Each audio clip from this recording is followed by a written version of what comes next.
ተነስተልን ተመልካቾች እንዴት አላችሁ? ቤተሰቦች ሁሉ ሰላም? ላይክ፣ ሰብስክራይብ፣ ሼር አድርጉ። ዛሬ ደግሞ የሎስ አንጀለሱን ጉዳይ የካሊፎርኒያውን ውጥረት የተመለከቱ መረጃዎችን አጋራችኋለሁ። እንደተለመደው ቢኒያም ካሴ ነኝ። አብራችሁን ቆዩ። ሰፋ ያሉ መረጃዎችን አጋራችኋለሁ። Executing 4 search warrants at 3 locations across central Los Angeles. በሰደድ እሳት ስትናወጥ የነበረችው ካሊፎርኒያ ዛሬ ሌላ ስጋት ውስጥ ገብታለች። የህዝብ ማዕበል ጎዳናዎቿን እያጥለቀለቀው ነው። ተቃዋሚዎች ትራምፕ ካሰማሯቸው ወታደሮች ጋር ተፋጠዋል። ሎስ አንጀለስም አስቸጋሪ ሁኔታ ውስጥ ገብታለች። የሆሊውዷ ፈርጥ እንዲህ አይነቱ ውጥረት ውስጥ እገባለሁ ብላ የማታስብበት አደገኛው አጋጣሚ ተፈጥሮባታል። የፕሬዚዳንት ዶናልድ ትራምፕ አስተዳደር በስደተኞች ላይ እየወሰደ ያለው እርምጃን ተከትሎ በርካቶች ወደ ጎዳና ወጥተው ድምጻቸውን እያሰሙ ነው እየተቃወሙ ይገኛል። በሎስ አንጀለስ የተቀሰቀሰው ተቃውሞ 3 ቀናት ዛሬ አስቆጥሯል። ተቃውሞ ተቀጣጥሎ ከመቀጠሉም ባሻገር ፕሬዚዳንት ዶናልድ ትራምፕ የሀገሪቱ የብሔራዊ ጥበቃ አባላት ወይንም ዘብ ወታደሮችን ማሰማራታቸው በራሳቸውም ላይ ትችት በሀገሪቱም ላይ ስጋት ፈጥረዋል። ተቃውሞ መቀጣጠሉን ብቻ ሳይሆን እንዴት አይነት መፍትሄ ሊመጣ ይችላል ዛሬም በርካቶች በስጋት መልክ የሚያስቀምጡት ከመሆን አልተሻገረም። ሰልፈኞች አሊያም ተቃውሞ የሚያደርጉ ሰዎች የከተማዋን ማዕከላዊ ክፍል የሚያቋርጠውን ዋነኛውን መንገድ ዘግተዋል። ይህም የተሽከርካሪዎችን ፍሰት ከመዝጋቱና ከማስቸገሩም ባሻገር አሁን ባለው አጋጣሚ መፍትሄ ማምጣት አስቸጋሪ ነው እንዲሉ እያደረገ ይገኛል። በርካታ ሰዎች በአካባቢው ላይ ለመንቀሳቀስ አስቸጋሪ ሁኔታ ተፈጥሮባቸዋል። አሜሪካ በዚህ የፖለቲካ ሂደቷ መፍትሄ እንዴት ማምጣት አልቻለችም? ጥያቄው እየሰፋ ባለበት ሰዓት ራሳቸው ፕሬዚዳንት ዶናልድ ትራምፕ ጥያቄም እየተነሳባቸው ነው። ሎስ አንጀለስ አልታደለችም። በሎስ አንጀለስ በተነሳው ተቃውሞ የጸጥታ ኃይሎች አስለቃሽ ተኩሰዋል። ሰዎችንም ጉዳት እንዲደርስባቸው አድርገዋል። ተሽከርካሪዎች ሲጋዩም ተመልክተዋል። በአሜሪካ ፖለቲካ ውስጥ እንዲህ አይነቱ አስቸጋሪ ሁኔታ ተፈጠረ ማለት ብርቅ ላይሆን ቢችልም አሁን ባለው አጋጣሚ ግን ትራምፕ ያደረጉት ልክ እንዳልሆነ እየተነገረ ነው። በእርግጥ ትራምፕ ለአሜሪካ ፍላጎትና ጥቅም ሲሉ የማይሆኑት የለምና ሁሌም ልክ ራሳቸውን አድርገው ይወስዳሉ። የፕሬዚዳንት ዶናልድ ትራምፕ አስተዳደር በስደተኞች ላይ እየወሰደ ያለው እርምጃ በርካቶችን እያበሳጨ ነው። በአሜሪካ ሎስ አንጀለስ ከተማ ሰልፍ በወጡ ተቃዋሚዎች ላይ የጸጥታ ኃይሎች አስለቃችስና የፕላስቲክ ጥይት በመተኮስ አደጋ ፈጥረዋል በሚል ስጋታቸውንና እንዲሁ ትችታቸውን እየሰነዘሩ የሚገኙ ተበራክተዋል። ትራምፕ ለአሜሪካ እሞታለሁ ብለው የሚያስቡ ፕሬዚዳንት በመሆናቸው ከአሜሪካ ፖለቲካ መነጽርም ልክ በመሆናቸው ይህን ጉዳይ አጠናክረው ቀጥለዋል።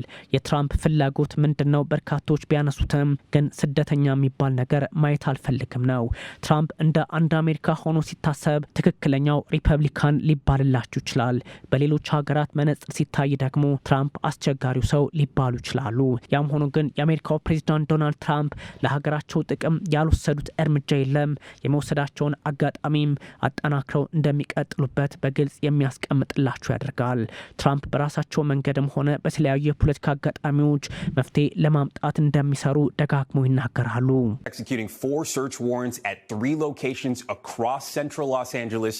ከ5 ወራት በፊት በፓሌሴድ ሰደድ እሳት ከዛ እሳት ወደ ከባድ አውሎ ነፋስ ተለውጦባት በጎርፍ ማዕበል በታጀበው የመሬት መንሸራተት ስትናጥ የነበረችው የካሊፎርኒያ ሎስ አንጀለስ የዝነኛዋ ፊልም ኢንዱስትሪ ሆሊውድ መገኛ ዛሬ ደግሞ ለተከታታይ 3 ቀናት በህዝብ ተቃውሞ ማዕበል መናጧን ተያይዘዋለች። ሪፐብሊካኑ ዶናልድ ትራምፕ ሰነድ አልባ ናቸው የሚሏቸው ዜጎች ወደ ሎስ አንጀለስ ጎዳና ለተቃውሞ ወጥተው ማመሳቸውን ቀጥለዋል። የተቃውሞ መንስኤያቸው ደግሞ ዶናልድ ትራምፕ ስደተኞች ለማስያዝ የፌዴራል ጸጥታ ኃይሎችን በማሰማራት የማሳደድ ስራ ውስጥ ገብተዋል በሚል ሆኗል። ኤፍቢአይ ሳይቀር እናንተ ለብጥብጥ ወደ ጎዳና ውጡ፣ እኛ ደግሞ ዘብጥያ ልናወርዳችሁ ካቴና ይዘን የመጣን ነው ማለቱ በእርግጥም ውጥረቱ ብሔራዊ መሆኑን የሚጠቁም ያደርገዋል። የስደተኞቹ ተቃውሞ ሪፐብሊካኖቹን ከካሊፎርኒያ ዴሞክራት ገዢ ጋቪን ኒውሰምና ከሎስ አንጀለሷ ዴሞክራት ከንቲባ ከረን ባስ ጋር በግልጽ ጸብ ውስጥ አስገብቷቸዋል። ይህ ደግሞ ወትሮውንም ለምርጫ ቅስቀሳ ትልቅ ቦታ የሚሰጠው የስደት ጉዳይ በድጋሜ እዚሁ ካሊፎርኒያ ግዛት ላይ በዲሞክራቶቹና በሪፐብሊካኖቹ ትልቅ መድረክ ሆኖ ብቅ ማለቱን የሚጠቁም አድርጎታል። ለዚህም ነው የካሊፎርኒያው ገዢ ኒውሰም መቆጣጠር የምንችለውን ተቃውሞ ብሔራዊ ዘቡን በማሰማራት ለፖለቲካዊ ሴራ ተጠቅመውበታል፣ ህገወጥ ተግባራቸው ነው የዶናልድ ትራምፕ የማልታቸው ሚስጥር። የሎስ አንጀለስ ከተማ ከንቲባ ባሰም ይህኑ አረጋግጠዋል። በግልጽ ዴሞክራቶቹና ሪፐብሊካኖቹ መካሰስ ውስጥ ገብተዋል። በሎስ አንጀለስ ተሽከርካሪዎች በሳት ጋይተዋል። ዘርፊያው በርትቷል። መሀል ሎስ አንጀለስ ከተማ ላይ መሰባሰብ ህገወጥ ነው በሚል ተደንግጓል። የካሊፎርኒያ ጉዳይ እጅግ አሳሳቢ ሆኗል። ዛሬ የዓለማችን መገናኛ ብዙሃን በስፋት ሲዘግቡት የዋሉት ጉዳይ ሆኗል። የካሊፎርኒያው ገዢ ትራምፕ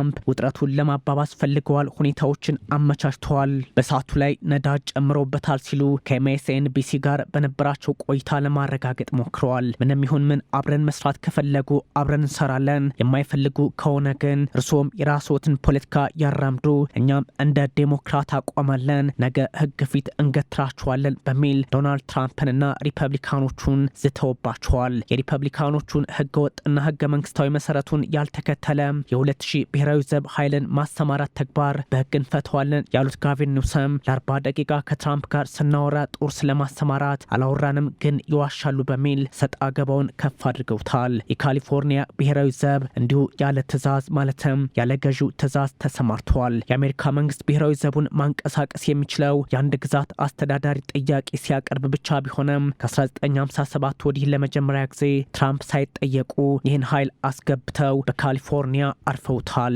ሪፐብሊካኑ ትራምፕ የፌዴራል የስደትና የጉምሩክ ኃይሎችን ተጋጭተዋል፣ ጥቃት ሰንዝረውባቸዋል በሚል በካሊፎርኒያ ስደተኞች ላይ ጥርስ ነክሰው ነው አሁን ወደዚህኛው አደገኛ እርምጃ የገባውት ይላሉ። የሎስ አንጀለስ ፖሊስ መምሪያ ሰላማዊ ሰልፈኞቹ ድምጻቸውን አሰሙ እንጂ ወደ ጸብ አልገቡም ነበር። ነገር ግን በደቡባዊ ሎስ አንጀለስ ከተሞች ፓራማውንትን ጨምሮ ግጭቶች ተስተውለዋል ብለዋል። የሎስ አንጀለስ ከተማ ከንቲባም ከረን ባስም ሰዎች መብታቸው ነው፣ ለተቃውሞ ወደ ጎዳና መውጣት ይችላሉ፣ ያም ሆኖ ግን በሰላማዊ መንገድ መሆን አለበት ካሉ በኋላ የዶናልድ ትራምፕ አካሄድ ግን እጅግ አስቸጋሪና ለአሜሪካ ስጋት የሚፈጥር ነው ብለውታል። ተቃውሞና የስደተኞች ጣፈንታ ብቻ ሳይሆን የአሜሪካ ፖለቲካ በዴሞክራቶችና በሪፐብሊካኖቹ አዲስ የማፋለሚያ ሜዳቸው ሆኖ ሎስ አንጀለስ ድጋሜ ብቅ ብለዋል። ጉዳዩን ለማባባስ ትራምፕ ያደረጉት ብሔራዊ ዘብ ማሰማራት ያው አሉታዊ ፍሬውን እያየን ነው ሲሉ የካሊፎርኒያ ዴሞክራቶች እንደሞገዱ ናቸው። በሎስ አንጀለስ ያለው ቀውስ ከካሊፎርኒያ አቅም በላይ አልነበረም፣ ያው ግን ለፖለቲካ ህልማቸው ጂኦፒዎቹ ተጠቅመውበታል በሚል ዴሞክራቶቹ እየከሰሱ ይገኛል። ስደተኞችን ለመቆጣጠር የተሰማራው ኃይል ወታደራዊ ዘመቻ እንጂ ህግ የማስከበር የማይመስልበት አጋጣሚ ላይ ደርሷል። የአሜሪካ ሲቪል ሊበሬትስ ህብረት ዜጎች በቁጥጥር ስር ሲውሉ ህጋዊ መሰረትን ሳይከተሉ የመሆን ሂደት ስላለው ጦር የማዝመት እንጂ ሌላ ትርጉም አይሰጠውም በሚል ሪፐብሊካኖችን ወንችሏል። በሁለት ቀናቱ ሰነድ አልባ ስደተኞች አሰሳ ከ120 በላይ ሰዎች መያዛቸውን የሀገር ውስጥ ደህንነት መስሪያ ቤት አረጋግጧል። ትራምፕ የሄዱበት ርቀት ምን ያህል ልክ ነበሩ፣ አግባብነት ያለው ነው ወይ የሚለውን ለመመዘን ለሰብአዊ መብት ከኔ በላይ ማናለ ለምትለው አሜሪካ ግልጽ ቢሆንም መድረኩ የዴሞክራቶቹና ሪፐብሊካኖቹ የ2026 አጋማሽ ጊዜ ምርጫ አጀንዳ እንዲሆን በር ከፍተዋል። በብሔራዊ አስቸኳይ አዋጅና ሀገሪቱ አደጋ ውስጥ ስትገባ እንዲሁም በጦርነት ወቅት የፌዴራል መንግስት ወታደራዊ አገልግሎቱን እንደሚያዝ ብቻ ይታወቃል። ብሔራዊ ዘቡ በፌዴራል መንግስት ስር ሆኖ በፕሬዝዳንቱ ቀጥተኛ ትዕዛዝ እንዲንቀሳቀስ የሚደረግበት አሰራር ነው። አሜሪካ በዚህ ሰዓት በካሊፎርኒያ ጉዳይ ላይ ፈጽሞ አልደረሰችም የዴሞክራቶቹ መከራከሪያቸው ሆኗል። ብሔራዊ ዘቡን ፕሬዝዳንቱ መቆጣጠር የሚችሉት ማለትም በካሊፎርኒያ ያለውን በአንገብጋቢ የተወሰነ ጉዳዮች ላይ ብቻ ነው። ፕሬዝዳንቱ ይህን ማድረግ ይችላሉ ወይስ በሎስ አንጀለስ ጉዳይ ምላሹ ግልጽ ቢሆንም ዋነኛው የትራምፕ ህጋዊ መንገድ ጦር ለማዝመት አመፅ ሲቀሰቀስ የሚመዘዘውን አንቀጽ መሰረት ማድረግ ሆኗል። ትራምፕ ግን ይሄኛውን አካሄድ በራሳቸው መንገድ ተጉዞበታል በሚል ይተቻሉ። የአሜሪካ የፌዴራል ህግ የአመፅ ወቅት አንቀጽ 1807 ፕሬዝዳንቱ የአሜሪካን ብሔራዊ ጦርና ብሔራዊ ዘቡን ወደ ፌዴራሉ አምጥቶ አንድ ግዛት ላይ የተፈጠረን ከባድ ግጭት አመፅና የወንበዴዎችን ድርጊት አለመረጋጋትን መፍትሄ እንዲሰጥ ያደርጋል። የሚደነገገውም አንቀጹ በዚህ ልክ ነበር። ያም ሆኖ ፕሬዝዳንቱ ማሟላት የሚጠበቅበት በርካታ ጉዳይ አለ።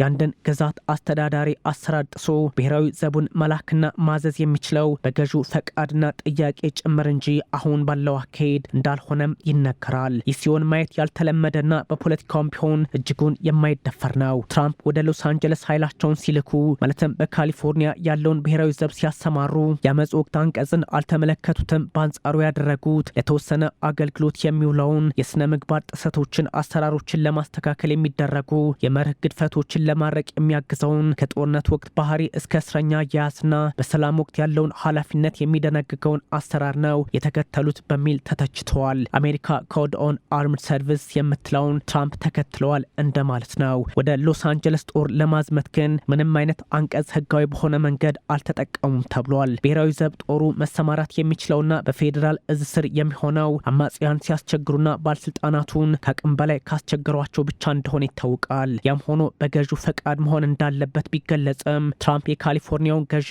ጋቪን ኒውሰምን ስልጣን አላከበሩላቸውም። ምንም እንኳን ትራምፕ መቼም መከሰስ ብርቃቸው ባይሆንም ለአሜሪካ ይሆናል ያሉትን ከማድረግ ወደኋላ ብለው ባያውቁም የሰብአዊ መብት የህግ ባለሙያው ሮበርት ፓትሎ ትራምፕ በህግ ይከሰሳሉ በሚል አስረግጠዋል። የፌዴራሉ መንግስት በአንድ ግዛት ውስጥ ኃይሉን ማሰማራት የሚችለው በግዛቷ ግብዣ ብቻ ነው። በ1992 በሎስ አንጀለሱ አመፅ ላይ የካሊፎርኒያ ገዢ ፒት ዊልሰን የጆርጅ ኸርበርት ወከር ቡሽን መንግስት ጋብዞ ጦሩን ማሰማራቱ ይታወሳል። የሚያመሳስለው የ2025ቱን ሪፐብሊካኖቹ የ1992ቱንም ራሳቸው ሪፐብሊካኖቹ በካሊፎርኒያ ሎስ አንጀለስ ጦር አዘመቱ የሚለው ብቻ ሆኗል። ትራምፕ ይህን ኃይል ለማንቀሳቀስ ሲሞክሩ ያሁኑ የመጀመሪያቸው ሳይሆን በመጀመሪያው ዙር ስልጣን ዘመናቸው በ2020 ጆርጅ ፍሎይድ በሚኒያፖሊስ ባልደረባ ሲገደል የወቅቱ መከላከያ ሚኒስትር ማርክ ኤስፐር ጉዳዩን ችላ አሉባቸው እንጂ ይህን ለማድረግ ዝተው እንደነበር ታሪካቸው ከ4 ዓመታት በፊት መልሶ ያስታውሳል። ትራምፕ በ2023 የምርጫ ቅስቀሳ በአይዋ ሲናገሩ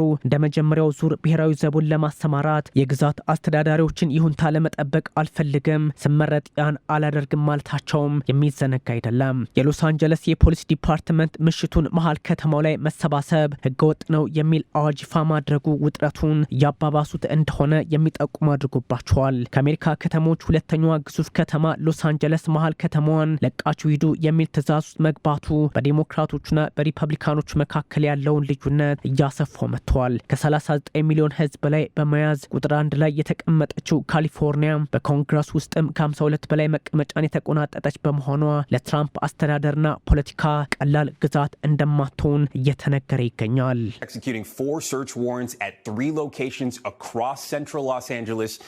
ታዲያ ይሄኛውን ውጥረት ለመቋጨት ዶናልድ ትራምፕ የሚሰሩት ስራ አሊያም የሚሄዱበት ርቀት አስቸጋሪ ሊሆንባቸው እንደሚችል ቢነገርም መፍትሄ ሪፐብሊካኑ እንደሚያመጡ በግልጽ እያስቀመጡ ይገኛል።